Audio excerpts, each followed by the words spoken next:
Hello everyone and welcome back to another Star Wars figure review. Next up for you today we're going to be taking a look at some more figures from Return of the Jedi.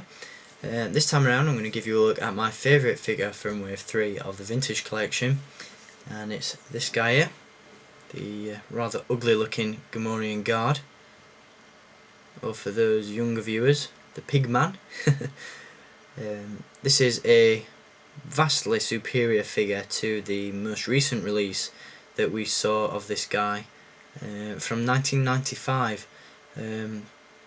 Obviously, since the original vintage line in the 1980s, we've only ever had one release of the Gamorrean Guard, or at least one sculpt, and that was in 1995 during the Power of the Force line.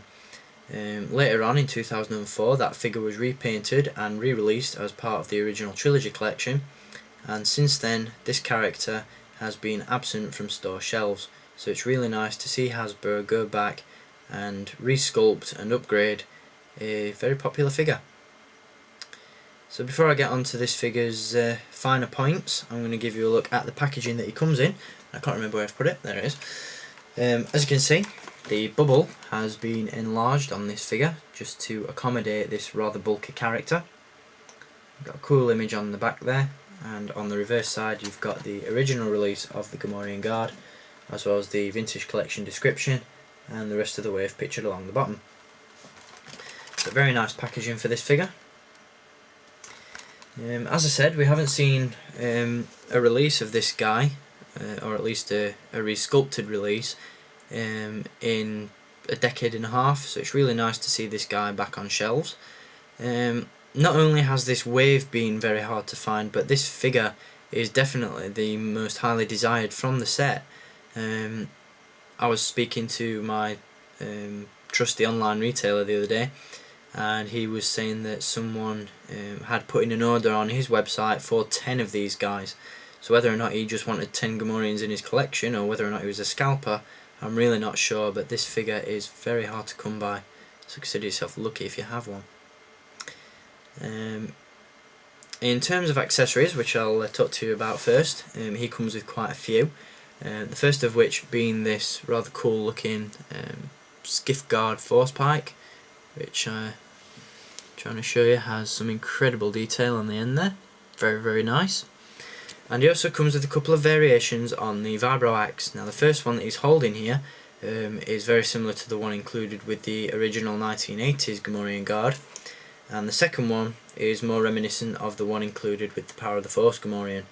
If you collect maybe 3 of these guys, you can have each one of them holding a different weapon, and once again really diversify your ranks. In terms of sculpt, this figure is practically flawless. I think he's absolutely awesome. I think the head sculpt's fantastic, very accurate to the movie, and he has a couple of other accessories as well that I'll talk to you about. The first of which being this removable helmet. Now it doesn't really sit in place very well. When you put it on the head it kind of flops around and falls off quite a lot. So what I've done is taken a piece of blue tack, which is the sticky blue stuff that you put posters up on walls with. If you put a little bit of that in the back of his helmet and then just push the helmet into place, it stays in place really nice and tightly, and it doesn't mean you have to resort to using super glue, which is pretty cool. In terms of articulation, this guy has a ball jointed neck, ball hinged shoulders, swivel shoulders, ball hinged elbows, swivel wrists, a swivel torso, swivel hips, ball hinged knees and ball hinged ankles. So very nice, and as you can see the head sculpt is superb. So definitely recommend picking this guy up. If I were you, I'd probably either get an electric razor or a bit of hair gel or something and just kind of tame this wild fluffy skirt that he has. As you can see, that's rather large, but it's not a massive problem, and it looks very cool. And as you can see, it's made out of that fine woolen material, so very nice. Anyway, my apologies that I've rushed through this review, but my battery's about to die on my camera, so I'm trying to cover all the bases in a short amount of time. But I hope you've enjoyed this review, and I'll be back with some more soon. Until next time, keep collecting, and may the Force be with you.